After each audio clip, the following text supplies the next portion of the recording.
Welcome to Pax Nova. I'm Saskia, Community Manager at Iceberg Interactive, and today I want to give you some tips and tricks for a strong starting position, as well as some basic information that I wish I'd known before playing my first game.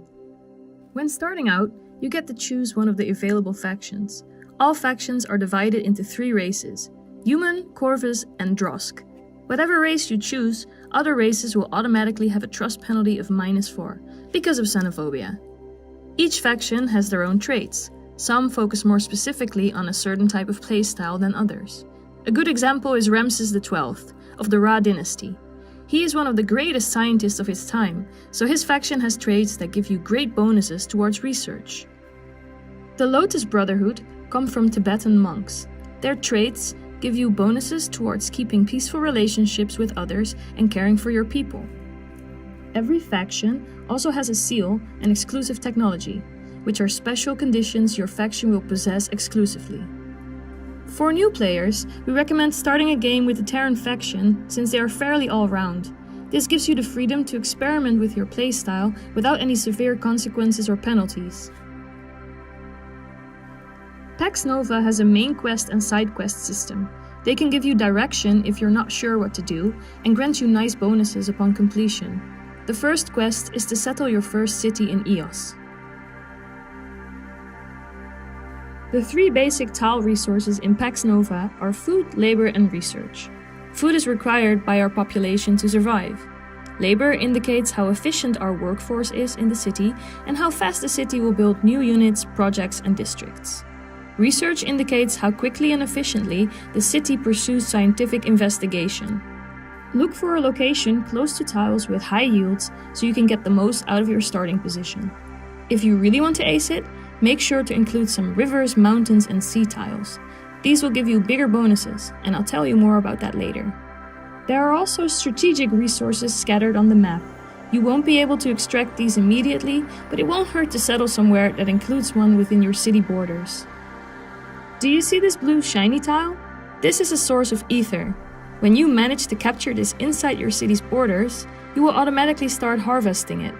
Ether is a special force that can be used for several things, upgrading a special energy weapon for instance. Ether is also harvested by killing creatures or another faction's units. Another thing to keep in mind when settling is making sure that you have enough room for your city to expand its border and that you're not too close to other factions. This can jeopardize growth and create diplomatic tension. Moving to a new planet is already stressful enough, and we all want some room to breathe. When you've built your first city, take a closer look at what's inside your borders. Each hex has a certain food, labor, and research potential, which can be used by building districts. For a district to have effect, it needs a citizen assigned to it to do the work. When a district has been built, it can be improved further to get more out of it. Some of these improvements require the district type to be placed either on or near a certain type of terrain or adjacent to a specific district. Here's some examples.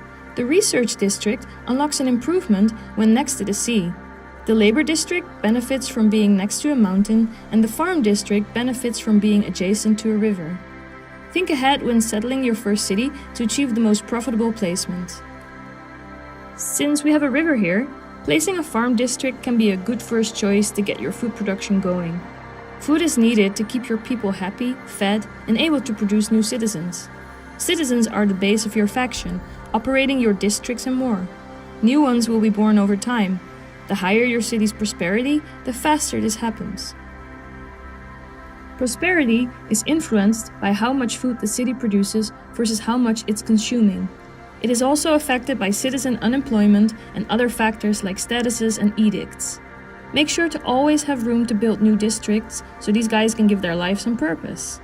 Now that the farm is being built, it will take a little while for us to get a new citizen to work at a district. To fill up this time, you can take a look at local projects and improve the city that way. If you're planning on focusing on military early on, for instance, building the military academy can give you a good bonus when building new units. However, by adding new districts, district improvements, and local projects, pollution in your city will grow. You can tackle pollution by keeping forest tiles in your city borders that reduce it. There are also certain research projects to keep pollution at bay. Your cities level up over time. once they reach a certain amount of harmony. When this happens, your borders expand, giving you more space to build. To force the city to expand to certain hexes, residential districts can be built. Finally, you'll need a steady flow of credits to finance all your developments. The bigger your city, the more credits you'll receive per turn.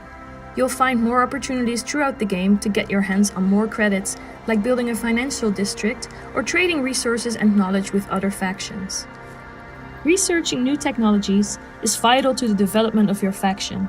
The research tree is divided in 3 branches you can advance in: military, industry, and science. Every project requires a certain amount of research. The more research you yield, the faster your project will be completed and you can move on to the next one.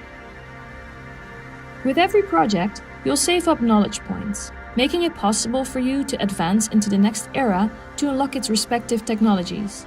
There are also special projects that you can unlock over time depending on your actions. For now, we're going to start researching battle engineers, giving us access to new weapons. As you can see, it also advances us on the path of Ember with 3 points. There are 4 different paths your faction can embark on. Gaia, focusing on balance and harmony between the planet and its living beings. Bliss, focusing on peace, happiness, respect, and individuality. Ember, focusing on courage, fortitude, and domination. And Enlightenment, focusing on knowledge, study of the spirit, and exploration of the unknown. Taking certain actions throughout the game will make you score points in their categories, unlocking milestones that each provide unique effects and bonuses. Pro tip: plan out the future of your people by researching efficiently and adjusting to the situations at hand. Your city comes with a scout, a unit that is perfect to unveil the fog of war and explore your new home. If you put it on auto explore, it will automatically discover the map for you, but you can also manually set its course. However, we are not alone. Dangerous creatures roam the land, ready to spill your blood. They spawn out of nests that are scattered across the planet and will not stop pestering you until you get rid of their source. You can also stumble upon ruins that you can investigate. The outcome of this can both be negative or positive, so it's up to you to take the gamble. Your scout can even run into other factions, making it possible for you to interact with them and shape your relationship. This can be positive to forge new alliances, unless they decide you are an unwanted neighbor, so tread carefully. When you encounter new factions throughout the game, you can choose to fight them, fight with them, or simply attempt to use them as a pawn to your grand scheme of galactic domination. When first encountering another faction, you'll be able to interact with them if they are the same race as you. If this is not the case, a new research option will unlock to study their language in order to interact, unless hand gestures are your thing. Relations between your faction and the others can be seen through 3 lenses: affinity, trust, and respect. Each one affecting the chances of them accepting certain types of deals. You can improve these by spending influence to take certain actions. Influence gradually grows over time. You can improve the growth rate with various improvements throughout the game. To be able to build military units, you will need a military district. You start out with 2 different unit types: armor for units such as tanks, and ground for your infantry. Each unit is divided in 3 module components: weapon, armor, and special. These all affect their attack rating, attack type, hit points, movement points, defense type, and special abilities. It's interesting to experiment with the different modules and customizing them just the way you want. Creating a few different units and placing them just outside your city border will make for a nice basic security measure to spot and exterminate any early threats. An important unit that the military district can facilitate for you is another settler. This is the unit we started out with at the beginning of this video. If you've spotted a good place for another city, a settler will do the job for you. Time to rewind the video and start the process all over again.